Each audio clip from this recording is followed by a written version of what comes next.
என்றார். அவர்கள் தங்கள் முடிவை சிந்தித்துக் கொண்டிருந்தால் நலமா இருக்கும் என்றார். தேவனுடைய பிள்ளைகளே, இந்த உபாகமத்தின் புஸ்தகத்திலே 32ஆம் அதிகாரம் 28, 29வது வசனத்தை நாம் பார்க்கும்போது இங்கே ஒரு கடினமான வார்த்தையை மோசே மூலியமாக கர்த்தர் கொடுக்கிறதை நாம் பார்க்க முடிகிறது. இந்த இது ஒரு பாட்டாக மோசே நூனியின் குமாரனாகிய யோசுவாவுக்கு ஆண்டவர் காண்பித்து கொடுத்த ஒரு காரியமாக இருக்கிறது. அங்கே பார்க்கும்போது அவர்கள் யோசனை கெட்ட ஜாதி, அவர்களுக்கு உணர்வில்லை. அடுத்த வார்த்தை சொல்லுகிறது, அவர்கள் ஞானம் அடைந்து இதை உணர்ந்து தங்கள் முடிவை சிந்தித்து கொண்டால் நலமா இருக்கும் என்றார். தேவ பிள்ளைகளே, ஒரு தேவனுடைய மனுஷனானாலும் சரி, அல்லது ஒரு விசுவாசியானாலும் சரி, அல்லது ஒரு கர்த்தருடைய பிள்ளையானாலும் சரி, அவர்களுடைய ஆரம்பம் எல்லாரும் புகழப்படத்தக்கதாக இருக்கிறது. அவருடைய மத்திய பகுதி மிகவும் புகழப்படத்தக்கதாக இருக்கிறது. ஆனால் முடிவு அநேகருக்கு சரியாக இல்லாதபடிக்கு இருக்கிறது. தஞ்சை மாவட்டத்திலே ஒரு பெரிய ஊழியக்காரர், பேர் சொல்ல விரும்பவில்லை. அப்படி ஆரம்ப கால ஊழியம் தஞ்சை மாவட்டத்திலே பேசப்பட்ட ஒரு ஊழியம். ஆனா அந்த ஊழியக்காரருடைய முடிவு நிலைமையிலே அந்த திருச்சபைக்குள்ள 2 பேர் கூட என்ன செய்யல இல்ல. நான் சொல்லுகிறேன், ஆரம்பம் நமக்கு ரொம்ப அற்புதமா இருந்தாலும், மத்திய பகுதி நமக்கு அற்புதமா இருந்தாலும், நம்முடைய முடிவை சரியான முறையிலே முடிக்க வேண்டும். அதுதான் ஒரு கிறிஸ்துவ ஜீவியத்தினுடைய வெற்றி என்று நான் சொல்லுகிறேன் உங்களுக்கு. இங்கே இங்கே இங்கே இங்கே சொல்லுகிற வார்த்தையை சற்று கவனித்து பாருங்கள். 28வது வசனத்திலே அவர்கள் யோசனை கெட்ட ஜாதி. அங்க பாருங்க, அவர்கள் என்னது? அவர்கள் யோசனை கெட்ட ஜாதி. அப்ப யோசனையே கேட்கறது கிடையாது. வேதம் சொல்லுது அவங்க யாருன்னா யோசனை கெட்ட ஜாதி. எங்களுக்கு எல்லாம் தெரியும். அவங்களுடைய ஸ்டேட்மெண்ட் என்னது? எங்களுக்கு என்ன வேணுது தெரியும். அப்ப அவங்களை குறித்து வேதம் என்ன சொல்லுது? யோசனை கெட்ட ஜாதி. அடுத்த வார்த்தை சொல்லுங்க, அவர்களுக்கு உணர்வு இல்லை. நல்ல கவனிங்க, யோசனை கெட்ட ஜாதிக்கு என்ன இல்ல அப்படின்னா உணர்வு இல்ல அப்படி சொல்றாரு. இந்த இந்த நீங்க பாத்தீங்கன்னா உபாகமத்தின் புஸ்தகம் 32ஆம் அதிகாரமும் சங்கீதம் 32ஆம் அதிகாரமும் ஒன்னை போல இருக்கும். நீங்க சங்கீதம் 32ஆம் அதிகாரமும் உபாகமத்தின் புஸ்தகம் 32ஆம் அதிகாரமும் ஒன்னை போல இருக்கும். அது அப்ப தேவனுடைய பிள்ளைகளே, இங்கே சங்கீதம் 73ஆம் சங்கீதத்திலே 24வது வசனத்திலே என்ன சொல்லுகிறதுனா, முடிவிலே என்னை மகிமையிலே நீர் என்ன செய்வீர்? ஏற்றுக்கொள்வீர். சங்கீதம் 73:24 சொல்லுகிறது, முடிவில் என்னை மகிமையிலே என்ன செய்கிறீர்? ஏற்றுக்கொள்வீர். அந்த நல்லா கவனிச்சு பாருங்க. அதுதான் ஒரு நல்ல ஒரு வெற்றியான ஒரு வாழ்க்கை என்று சொல்ல முடியும். முடிவிலே என்னை மகிமையிலே ஏற்றுக்கொள்வீர். நல்ல கவனிங்க, முடிவு மகிமையிலே ஏற்றுக்கொள்ளக்கூடிய, மகிமையிலே எடுத்துக்கொள்ளக்கூடிய, மகிமையிலே போய் சேரக்கூடிய காரியமாக உங்களுக்கும் எனக்கும் என்னது அமைய வேண்டும். இந்த பூமியிலே ஆண்டவரே எனக்கு ஒரு நல்ல வீட்டை கொடுத்தீர், நல்ல குடும்பத்தை கொடுத்தீர், இதெல்லாம் நான் நன்றி சொல்லுகிறேன் கர்த்தருக்கு. ஆனா எனக்கு ஒரு நல்ல முடிவு வர வேண்டுமானால் அந்த நல்ல முடிவுக்கு நான் என்ன செய்யணும்? எனக்கு ஒரு உணர்வுள்ள இருதயத்தை கர்த்தர் கொடுங்கப்பா. உங்களுடைய நல்ல ஆலோசனை என் செவிகளிலே நான் கேட்க வேண்டும் அப்பா. அப்படி என்று நாம் என்ன செய்ய வேண்டும்? ஒப்பு கொடுக்க வேண்டும். ஒரு ஆமென் சொல்லலாமா? அங்க பக்தன் சொல்லுகிறான் 73ஆம் சங்கீதத்திலே, முடிவிலே என்னை மகிமையிலே ஏற்றுக்கொண்டீர். அல்லேலூயா. அப்ப தேவ பிள்ளைகளே, நம்முடைய முடிவு மகிமையா என்ன செய்ய வேண்டும்? நம்ம எல்லாருக்கும் தெரியும், எலியாவை அதாவது எடுத்துக்கொள்ளப்படக்கூடிய காரியத்தை குறித்து நம் வேதத்திலே நாம் பார்க்கிறோம். அவருடைய முடிவு எப்படி இருந்துச்சுன்னா மகிமையா இருந்துதான். அவருடைய முடிவு எப்படி இருந்துச்சு? மகிமையா இருந்தது. நான் சொல்லுகிறேன், சிலருக்கு நல்ல ஆரம்பம் இருக்கிறது, சிலருக்கு நல்ல முடிவு இல்லை. சிலருக்கு நல்ல என்னது ஆரம்பம் இருக்கிறது, நல்ல முடிவு இல்லை. நான் சொல்லுகிறேன், நல்ல ஆரம்பம் ஒருவேளை நமக்கு சரியா இல்லாவிட்டாலும் நமக்கு ஒரு நல்ல முடிவை நாம் ஏற்படுத்திக் கொள்ள வேண்டும். நமக்கு ஒரு நல்ல முடிவை நாம் என்ன செய்ய வேண்டும்? ஏற்படுத்திக் கொள்ள வேண்டும். தேவனுடைய பிள்ளைகளே, இங்கே நீங்க சற்று என்னோடு கூட சேர்ந்து நீங்கள் ஆராய்ந்து பார்ப்பீர்களானால் அப்போஸ்தலர் நடவடிக்கையின் புஸ்தகத்திலே 20ஆம் அதிகாரம் 24வது வசனத்தை நீங்கள் கொஞ்சம் கவனித்து பாருங்கள். அப்போஸ்தலர் நடவடிக்கையின் புஸ்தகம் 20ஆம் அதிகாரம் 24வது வசனத்தை வாசியுங்கள். ஆகிலும் அவைகளில் ஒன்றையும் குறித்து கவலைப்படேன். ஒன்றையும் குறித்து நான் கவலைப்படேன். என் பிராணனையும் நான் அருமையாக எண்ணேன். என் ஓட்டத்தை சந்தோஷத்தோட முடிக்கவும் தேவனுடைய கிருபையின் சுவிசேஷத்தை பிரசங்கம் பண்ணும்படி. நல்லா கவனிங்க. ஒரு மனுஷனுக்கு மரண காலம் வருகிறது என்று வைத்துக் கொள்ளுங்கள். ஒரு மனுஷனுக்கு மரண காலம் வருகிறது என்று வைத்துக் கொள்ளுங்கள். அடுத்தது இன்னும் ஒரு 5 நிமிடத்திலே மரிக்க போகிறார் என்று நினைத்துக் கொள்ளுங்கள். அப்படிப்பட்ட மனுஷனிடத்திலே அவனுடைய கவலை என்னவாக இருக்கும்? தேவனுடைய பிள்ளைகளே, இன்னும் ஒரு 5 நிமிஷத்துல நான் மரிக்க போகிறேன், என்னுடைய கவலை என்னவாக இருக்கும்? எனக்கு ஒரு வீடு வாசலை தரலையே, எனக்கு ஒரு நல்ல மனைவியை தரலையே, எனக்கு ஒரு நல்ல வேலையை தரலையே, எனக்கு ஒரு நல்ல பணங்காசை நீங்க தரலையே, அப்படி என்று கவலை இருக்கும் என்று நினைக்கிறீங்களா? இல்ல. அவனுடைய நினைவு எப்படி தெரியுமா இருக்கும்? ஆண்டவரே, நான் உம்முடைய மகிமைக்குள்ளாய் இப்பொழுது என்ன செய்ய வேண்டும்? அல்லேலூயா, அல்லேலூயா. நான் சொல்லுகிறது விளங்குதா உங்களுக்கு? இங்க என்ன சொல்கிறாரு பாருங்க. 23வது வசனத்தை பாத்துங்க, அப்பதான் புரியும் உங்களுக்கு. கட்டுகளும் உபத்திரங்களும் எனக்கு வைத்திருக்கிறது என்ற பரிசுத்த ஆவியானவர் பட்டணந்தோறும் தெரிவிக்கிறதை மாத்திரம் அறிந்திருக்கிறேன். நல்ல கவனிங்க. கட்டுகளும் உபத்திரங்களும் பட்டணங்களோடு வைத்திருக்கிறதை பரிசுத்த ஆவியானவர் சொல்றாரு. அப்ப இந்த பவுலுடைய நினைவு எப்படி தெரியுமா இருந்திருக்கணும்? அவர் என்ன தெரியுமா சொல்லி இருக்கணும்? ஆண்டவரே, உமக்கு நான் உண்மையா ஊழியம் செய்யறேன், எனக்கு உபத்திரம் இல்லாத ஒரு ஊழியத்தை கொடுங்க, எனக்கு பாடுகள் இல்லாத ஒரு ஊழியத்தை கொடுங்க, அப்படி என்று வேண்டுதல் செய்திருக்கணும். ஆனால் அதற்கு மாறாக அவர் சொல்லக்கூடிய காரியத்தை சற்று கவனித்து பாருங்க. கட்டுகளும் உபத்திரங்களும் எனக்கு வைத்திருக்கிறது என்று பரிசுத்த ஆவியானவர் பட்டணங்களோடும் தெரிவிக்கிறதை மாத்திரம் அறிந்திருக்கிறேன். அல்லேலூயா. பரிசுத்த ஆவியானவர் என்ன சொல்லுகிறார்? பட்டணங்கள் தோறும் கிராமங்கள் தோறும் எனக்கு உபத்திரங்கள் இருக்கிறது என்று என்ன செய்திருக்கிறார்? அவர் அறிந்திருக்கிறேன். ஆனால் அங்கே 24வது வசனம், ஆகிலும் அவைகள் ஒன்றை குறித்து நான் என்ன செய்யறேன்? கவலைப்படேன். நமக்குடைய கவலைகள்லாம் என்ன? உபத்திரத்தை குறித்து தான். நம்முடைய கவலை எல்லாம் பாட குறித்து தான். நம்முடைய கவலை குறிச்செல்லாம் என்னது? நமக்கு இந்த பூமியில ஒன்று இல்லையே இல்லையே இல்லையே என்கின்ற கவலையை தவிர நமக்கு வேறொரு கவலை என்னது? இல்ல. அதனால தான் ஆண்டு சொல்றாரு, நீங்கள் கவலைப்படுகிறதுனாலே உங்கள் சரீர அளவோடு கூட ஒரு முழத்தை நீங்க என்ன செய்ய முடியாது? கூட்ட முடியாது சொல்ற. 6ஆம் அதிகாரத்திலே மத்தேயு எழுதின சுவிசேஷத்திலே பார்க்கிறோம், நீங்க கவலைப்படுகிறதுனாலே கவலைப்படுகிறதுனால் உங்களில் எவன் தன் சரீர அளவோடு ஒரு முழத்தை கூட்டுவான். நல்ல கவனிங்க. அந்த வசனத்தை தொடர்ந்து வாசிங்க. உடைக்காகவும் நீங்கள் கவலைப்படுகிறது என்ன? 6ஆம் அதிகாரம் எத்தனாவது வசனத்தை வாசிக்கிறீங்க?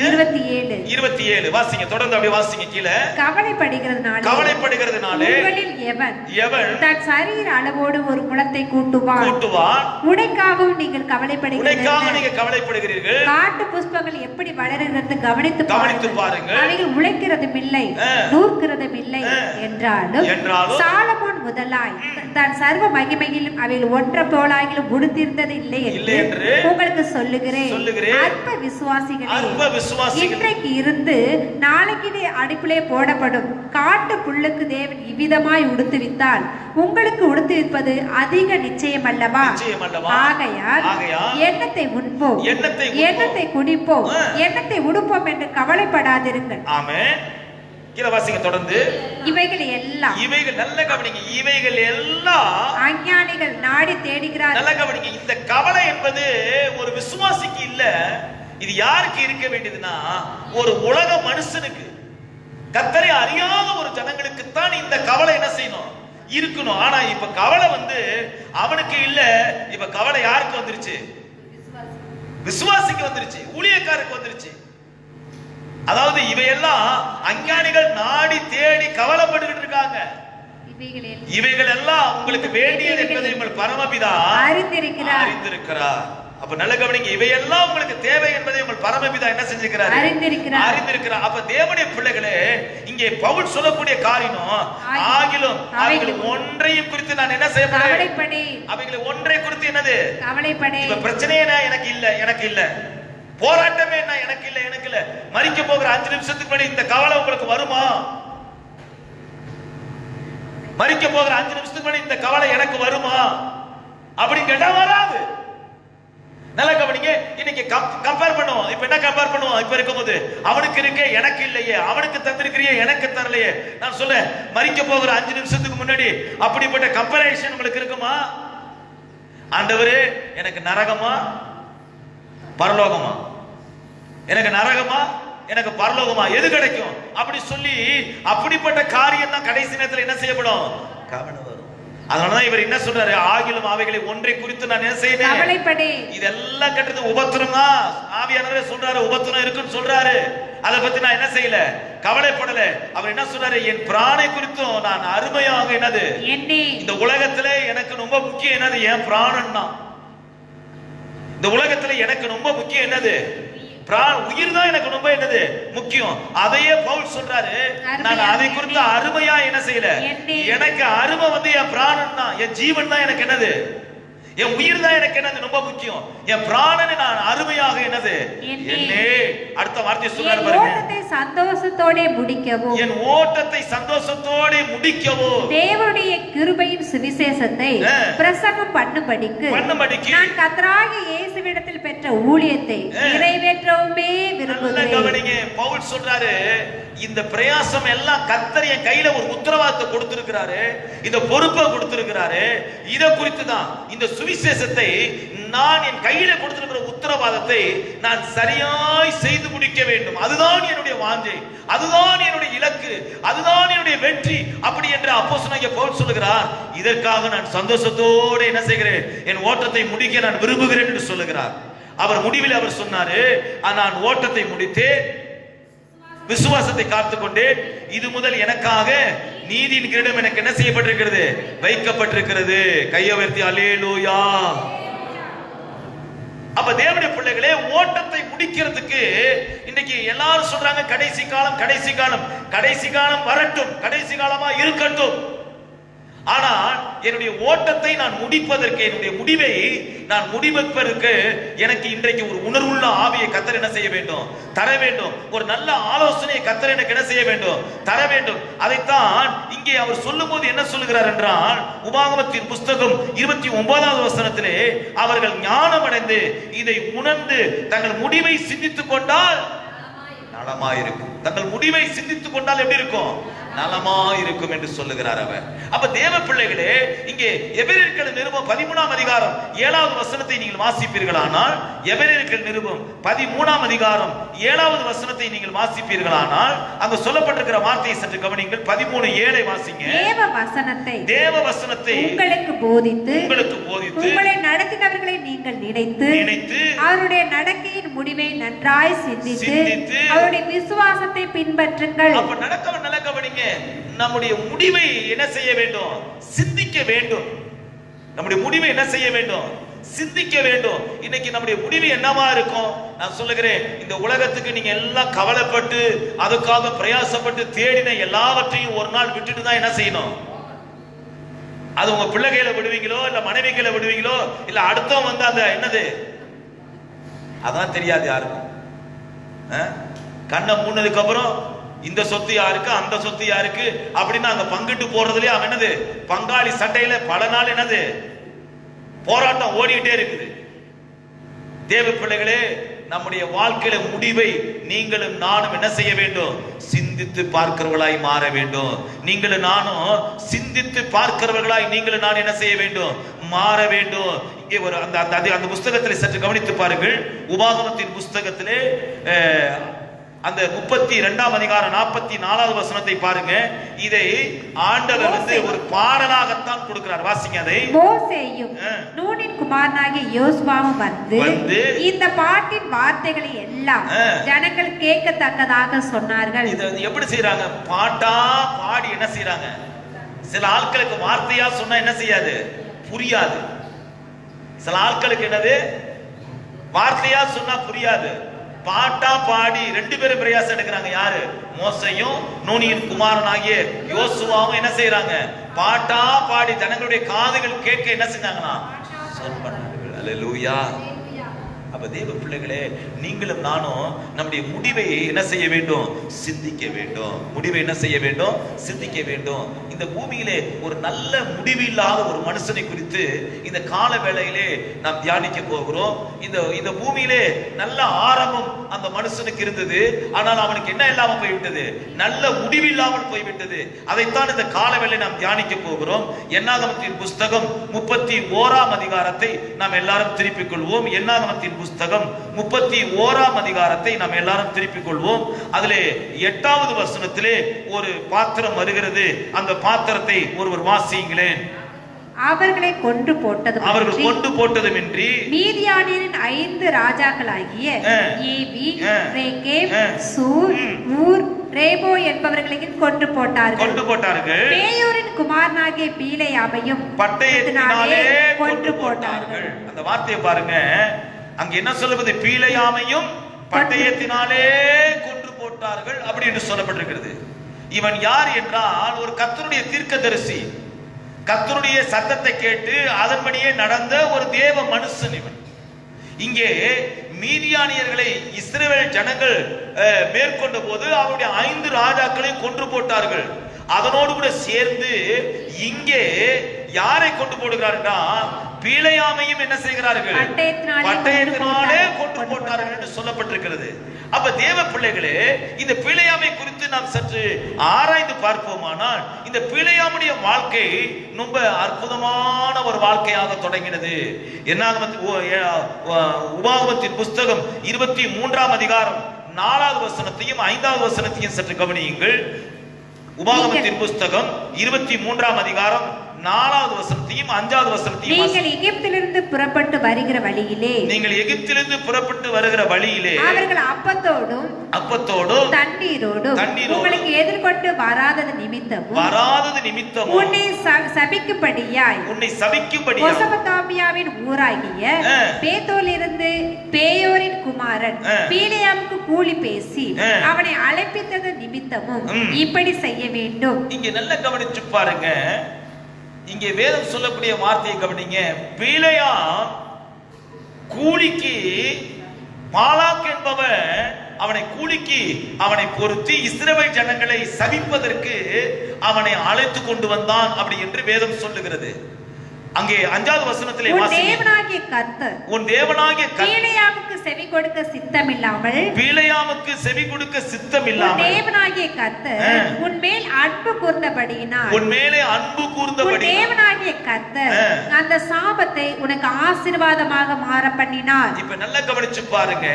வேத வசனம் சொல்றது பீலேயாத்து அதாவது பீலேயாம் இஸ்ரவேல் ஜனங்களை சபிப்பதற்காக அவன் பாலாக்கு மூலியமாக அவன் கூலி பொருந்தி வந்தான்.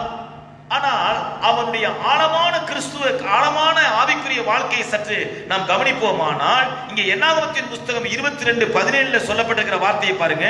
என்னாகமம் 22 அதிலே 12வது வசனத்தை வாசிங்க.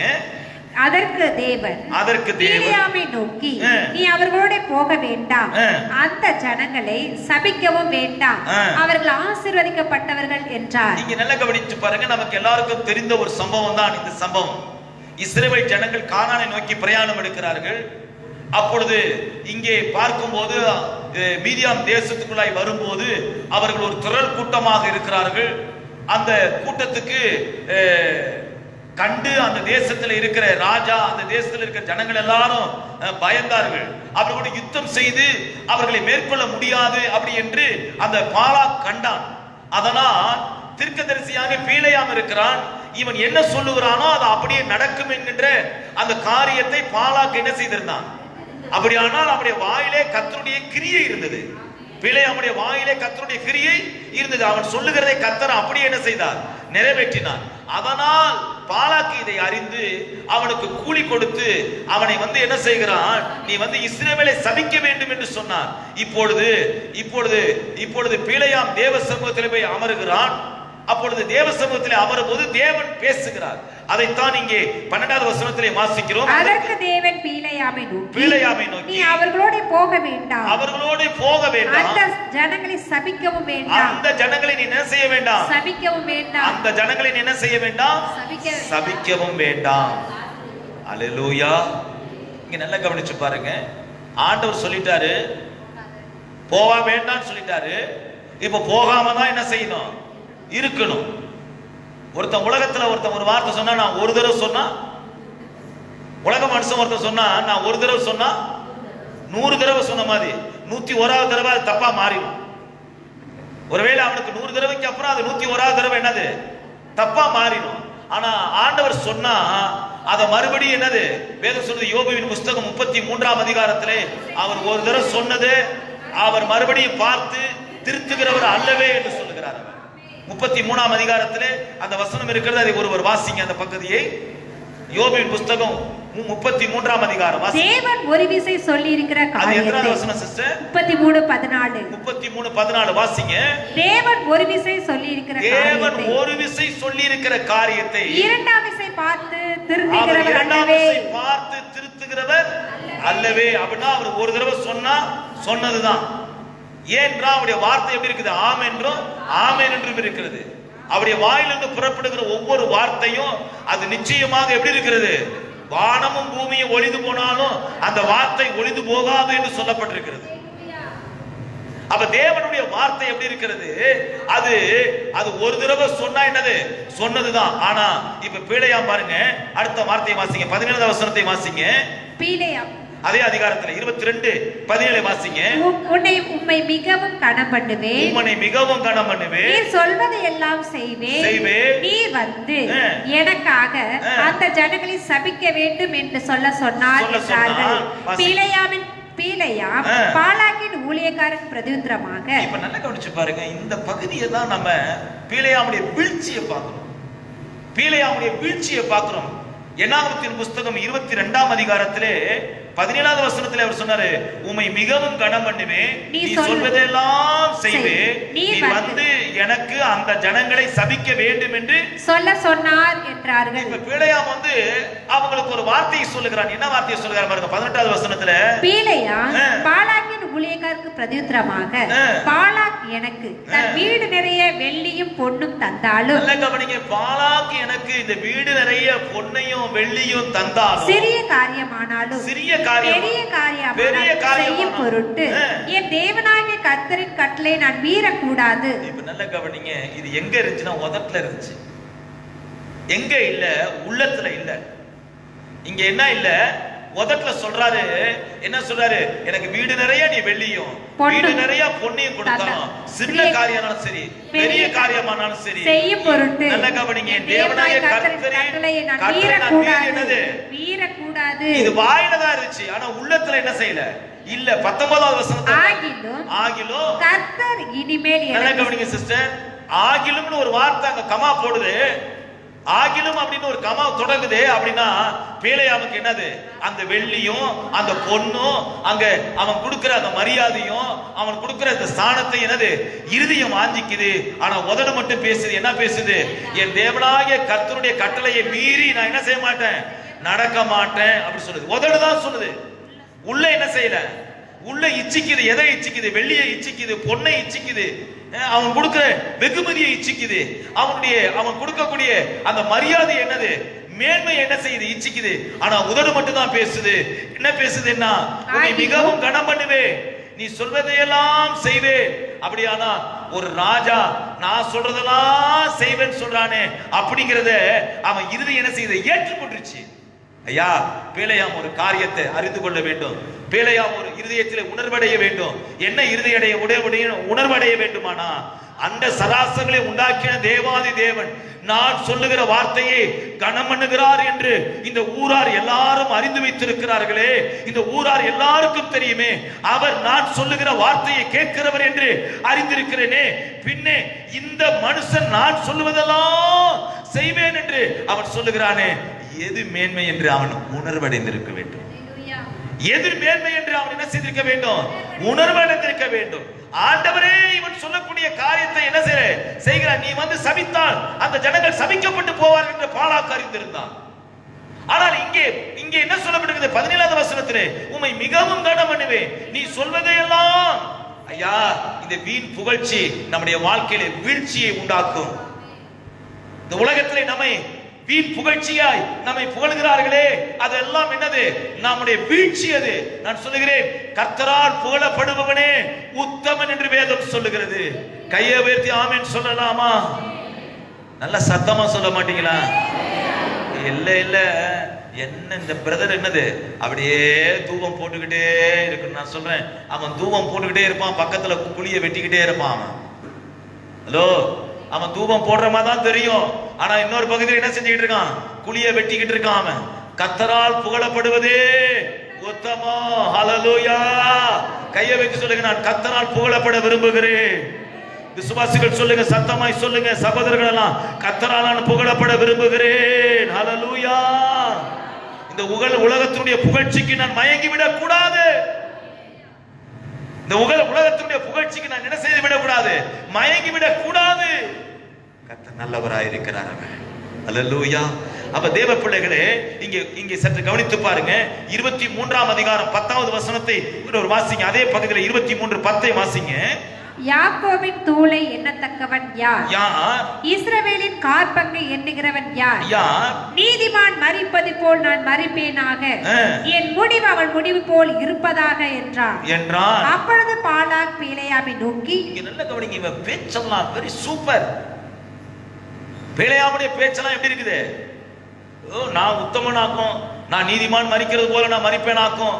என் வாழ்க்கையெல்லாம் என்னது? ரொம்ப எப்படி இருக்கு? உதட்டுல இருக்குது.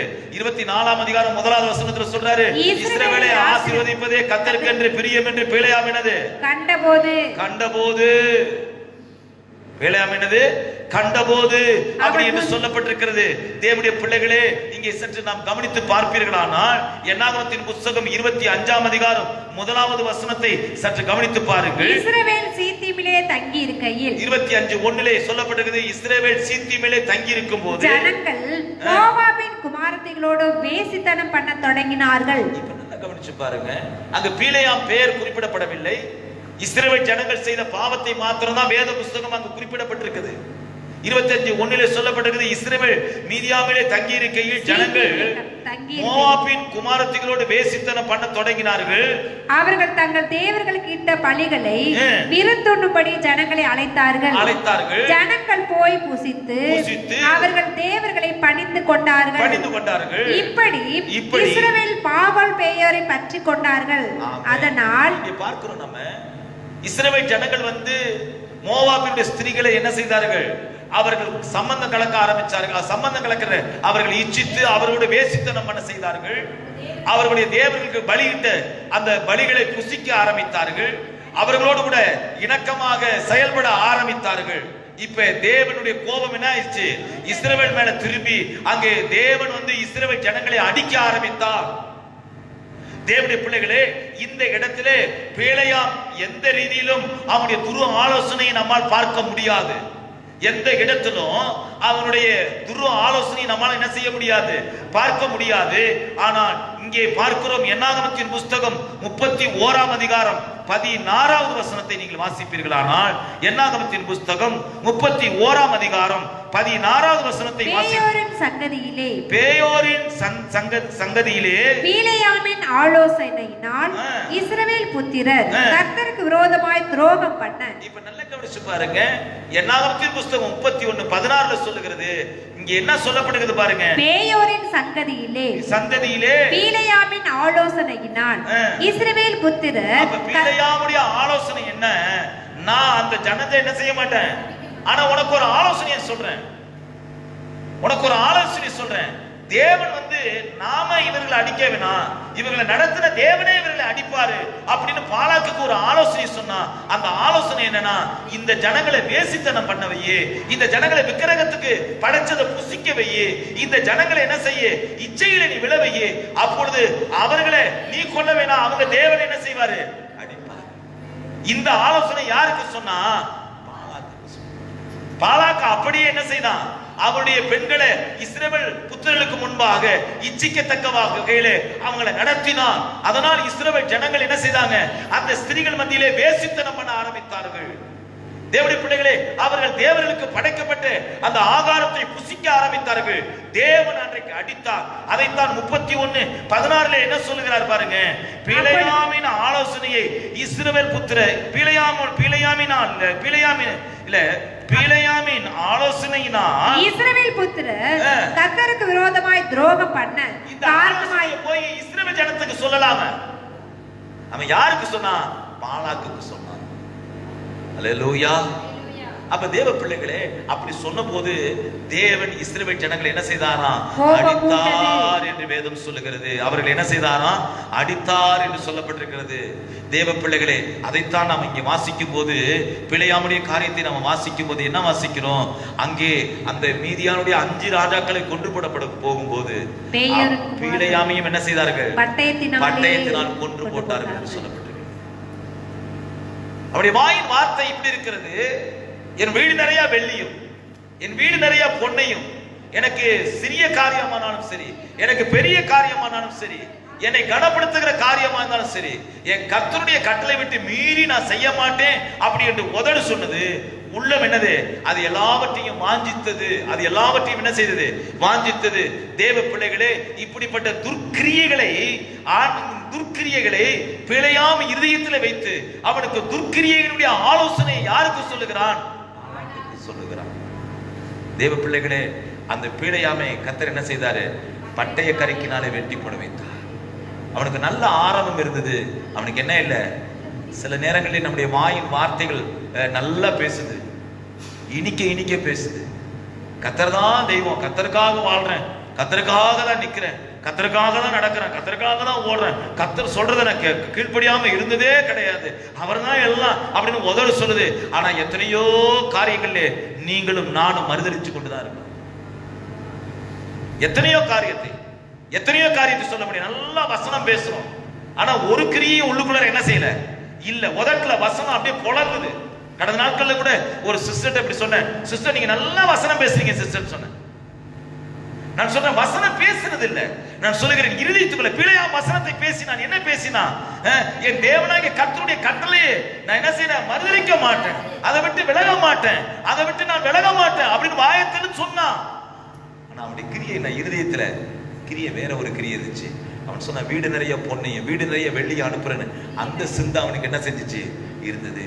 வேதம் சொல்லுகிறது, அந்த மீதியானுடைய 5 ராஜாக்களை கொன்று போட்டார்கள். பிற்பாடு பிலேயாமையும் பட்டயத்தினாலே கொன்று போட்டார்கள். அவன் யார் தெரியுமா? ஒரு தீர்க்கதரிசி. அவன் சாக வேண்டியது பட்டயத்தினாலே அல்ல. அவனுக்கு என்ன தெரியுமா வந்தா? ஒரு நேச்சுரல் டெத்து தான் வந்திருக்கணும். அவனுக்கு வந்து ஒரு இயற்கையான மரணம் தான் வந்திருக்குது. அல்லது அவன் ரத்த சாட்சியா கூட மறிச்சிருக்கலாம். ஆனா இன்னும் அதாவது ஒரு பட்டயத்தினாலே ஒருத்தரை கொன்று போடுவது என்பது ஒரு அகோரமான ஒரு காரியமா இருக்கிறது. தேவனுடைய பிள்ளைகளே, இன்றைக்கு நம்முடைய முடிவை குறித்து நாம் ஆராய்ந்து பார்த்தாய் நலமா இருக்கும் என்று கர்த்தர் சொல்லுகிறார். அவர் தேவ பிள்ளைகளே, இங்கே உபாகமத்தின் புஸ்தகத்திலே 32ஆம் அதிகாரத்திலே அங்கே 29வது வசனத்திலே என்ன சொல்லப்படுகிறது? அவர்கள் ஞானம் அடைந்து இதை உணர்ந்து தங்கள் முடிவை சிந்தித்துக் கொண்டால் நலமாயிருக்கும். தங்கள் முடிவை சிந்தித்துக் கொண்டால் நலமாயிருக்கும் என்று கர்த்தர் சொல்லுகிறார்.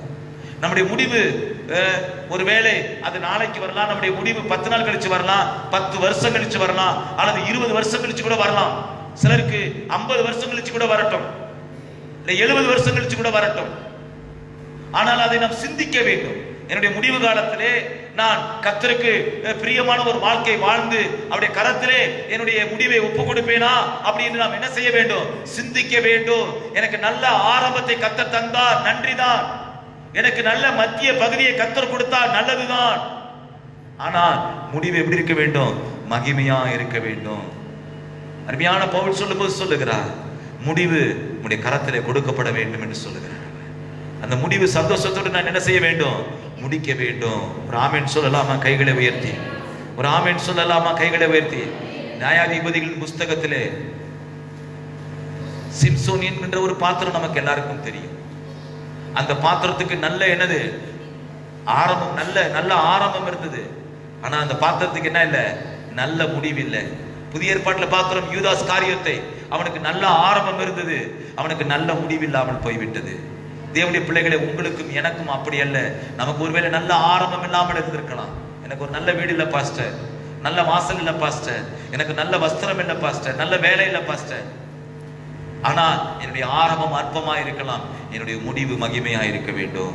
கையை வைத்து சொல்லுங்க, என்னுடைய முடிவு மகிமையா இருக்க வேண்டும். நான் எதற்காக ஓடுகிறேன்? நான் எதற்காக ஓடுகிறேன்? வீடு வாசலுக்காக நான் ஓடுறேனா, இல்ல வேலைக்காக நான் ஓடுறேனா? எதுக்காக நான் ஓடுறேன்? சில நேரங்களிலே நான் விசுவாசிகளை பார்த்து ஒரு கேள்வி கேட்கிறேன், அல்லது வாலிப தம்பியை வாலிப தங்கச்சை பார்த்து கேட்கிறேன். நீங்க ஒரு உலக பிரமாணமான படிப்புக்காக நீங்க என்ன செய்கிறீங்க? காலையில படிக்கிறீங்க, மதியம் படிக்கிறீங்க, நைட்டு படிக்கிறீங்க, இரவு படிக்கிறீங்க, காலையில எதிர்த்து படிக்கிறீங்க, விடிய காலம்பற. நான் சொல்லுகிறேன், நீதியின் வழியை சொல்லிக் கொடுக்கிற வேத புஸ்தகத்தை அப்படியெல்லாம் நீங்க படிக்கிறீங்களா? அப்படியெல்லாம் நீங்க படிக்கிறீங்களா? அதை என்னைக்காவது திறந்து பார்த்து அப்படியெல்லாம் படிச்சுக்கிட்டு இருக்கீங்களா? அந்த அளவுக்கு நீங்க உலக புஸ்தகத்துல உங்களுக்கு நடக்கக்கூடிய பாடங்களை நீங்க படிக்கிறீங்க, நல்லதுதான். அது படிக்க வேண்டாம் என்று சொல்லல, படிச்சு மேல போகணும் தான் நம்ம. ஆனால் அதே அளவிற்கு நம் வேத புஸ்தகத்திலே தியானமா இருக்கிறோமா?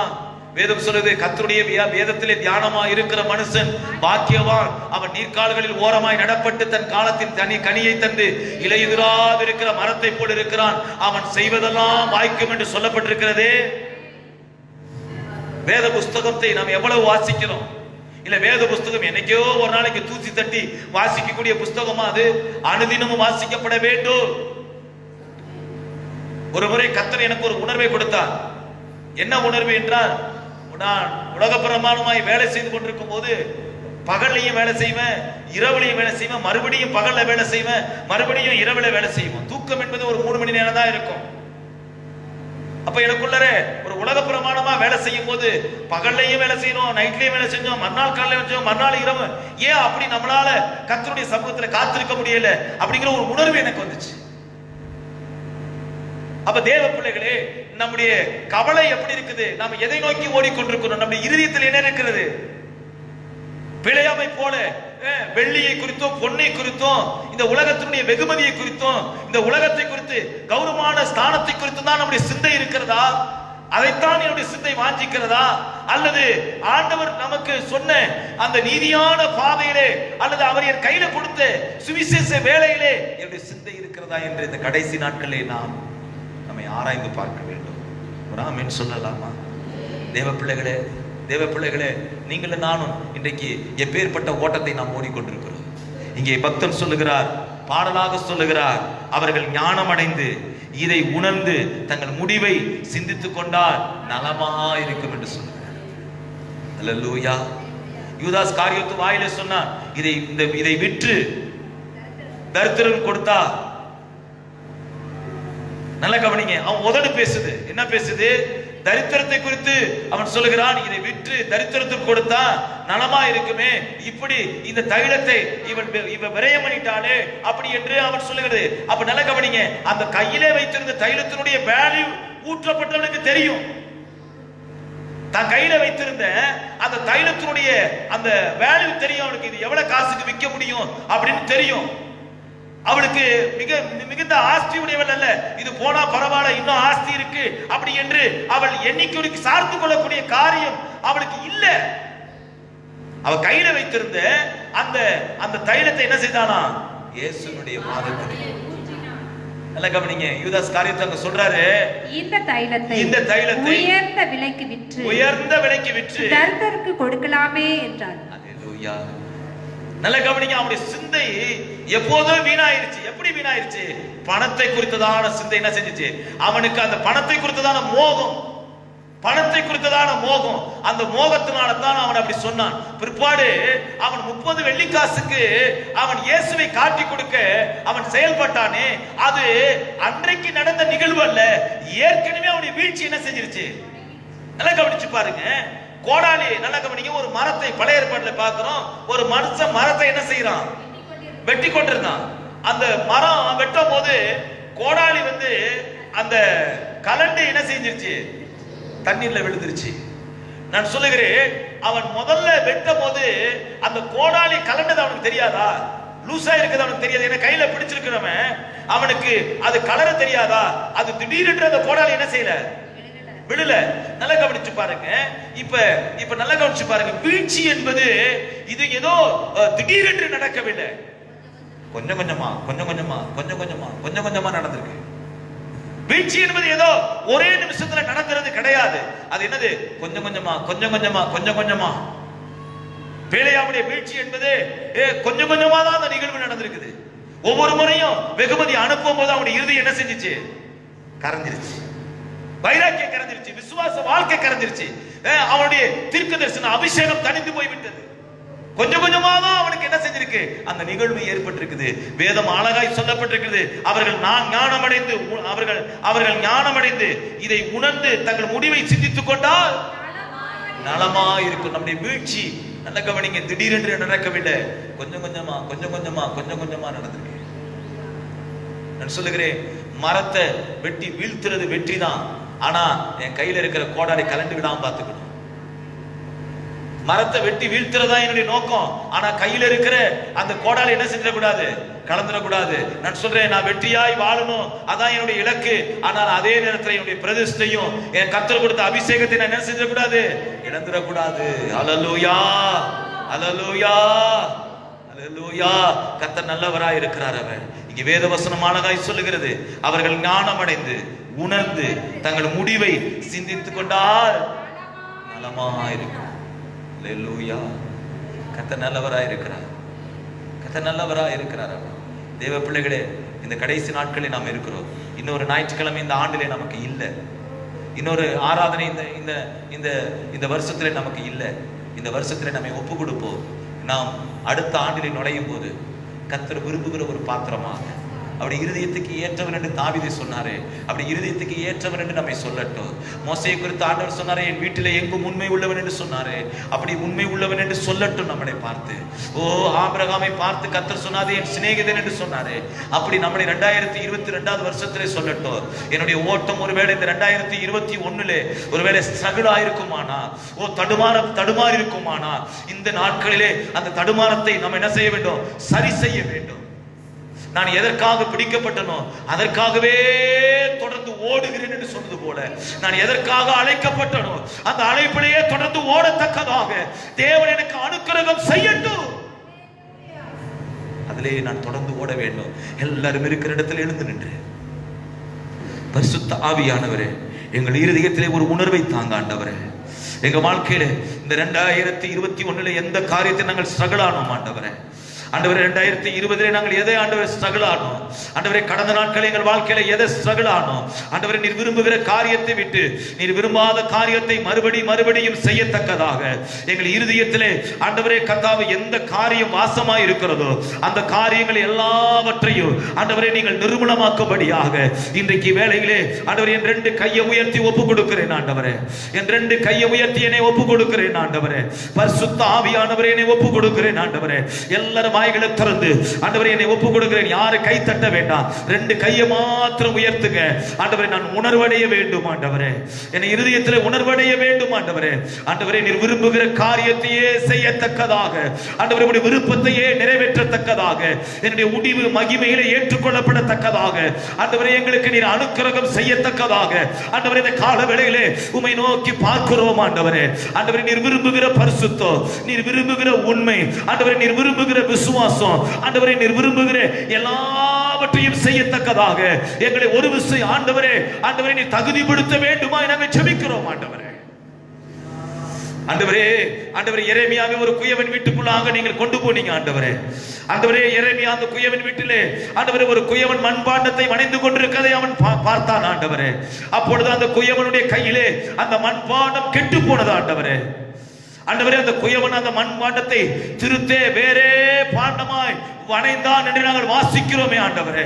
அப்படி ஆண்டவரே ஒருவேளை நாங்கள் உங்களுடைய கையிலே கெட்டு போயிருப்போமானா ஆண்டவரே, நாங்கள் ஆண்டவரே நீர் விரும்பினதை செய்யாமல் விரும்பாததை செய்து எங்கள் வாழ்க்கையில நாங்கள் தடுமாற்றமான வாழ்க்கையில நாங்கள் நின்று கொண்டிருந்தால், இப்பொழுது ஒரு விஷயங்களை ஆண்டவரே நீர் விரும்புகிற ஒரு பாத்திரமாக ஆண்டவரே, நீர் பிரியப்படுகிற ஒரு பாத்திரமாக இந்த கால வேளையிலே எங்களை வணங்கும்படியாய் ஒப்பு கொடுக்கிறேன் ஆண்டவரே. மிக தூரமான சங்கரபாலபா நீர் விரும்புகிற ஒரு பாத்திரமாக ஆண்டவரே இந்த 2022 நாங்கள் காணப்பட வேண்டும் ஆண்டவரே. கர்த்தாவே எங்களை ஒரு விஷயம் தகுதிப்படுத்தும் ஆண்டவரே, உதட்டிலே அல்ல ஆண்டவரே, எங்கள் உள்ளத்திலே ஆண்டவரே உம்மை அதிகமாக வாஞ்சிக்க வேண்டும் ஆண்டவரே, அதிகமாய் வாஞ்சிக்க வேண்டும். கண்ணீரோடு நோக்கி பார்க்கிறேன் கண்ணீரோடு நோக்கி பார்க்கிறேன் ஆண்டவரே. ஐயா, கண்ணீரோடு உம்மை நோக்கி பார்க்கிறேன் ஆண்டவரே. ஆண்டவரே, உம்மை நோக்கி பார்க்கிறேன். தேவனே, நான் உமதண்டையில் என்னோ நெருங்கி சேர்வதே நாவல். சொல்லுவோமா? தேவனே, நான் உமதண்டையில் என்னோ நெருங்கி சேர்வதே ஆவல். பூமியில் மாவழிய கோரமாக வன் சிலுவை மீதில் நாம் மாவழிய கோரமாக வன் சிலுவை மீதில் நாம் கோர தொங்க நேரிடினோ அண்டை சேர்வே. தேவனே, நான் உமதண்டையில் என்னோ நெருங்கி சேர்வதே நாவல். பூமியில் யாக்கோபை போகும் பாதையை ஓடுது பட்டு வந்து சூழ்ந்திட. யாக்கோபை போகும் பாதையில் ஓடுது பட்டு வந்து சூழ்ந்திட. தூக்கத்தால் நான் கையில் சாய்ந்து தூங்கினாலும் என் கனாவில். தூக்கத்தால் நான் தூங்கினாலும் என் கனாவில் நோக்கி உம்மை கிட்டி சேர்வே. வான்கடங்கா வல்ல நாதா, தேவனே, நான் உமதண்டையில்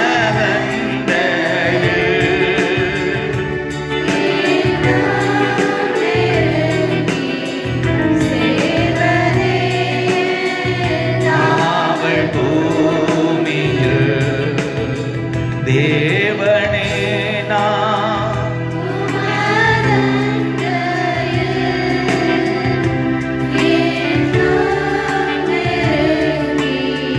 சேர்வதே.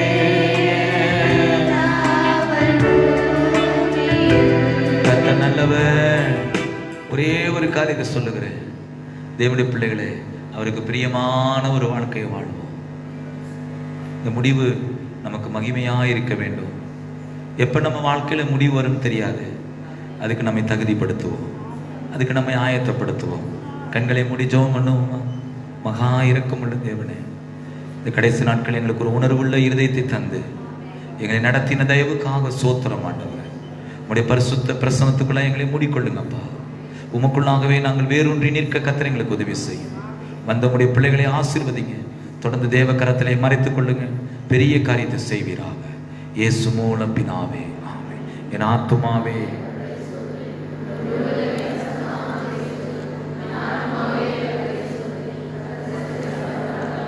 நம் ஆண்டவராகிய இயேசு கிறிஸ்துவின் கிருபையும் பிதாவாகிய தேவனுடைய அன்பும் பரிசுத்த ஆவியானுடைய வழிநடத்தலும் உடைய மாறாத பிரசன்னமும் நம் அனைவரோடும் இன்றும் என்றும் சதா காலங்களும் இருப்பதாக.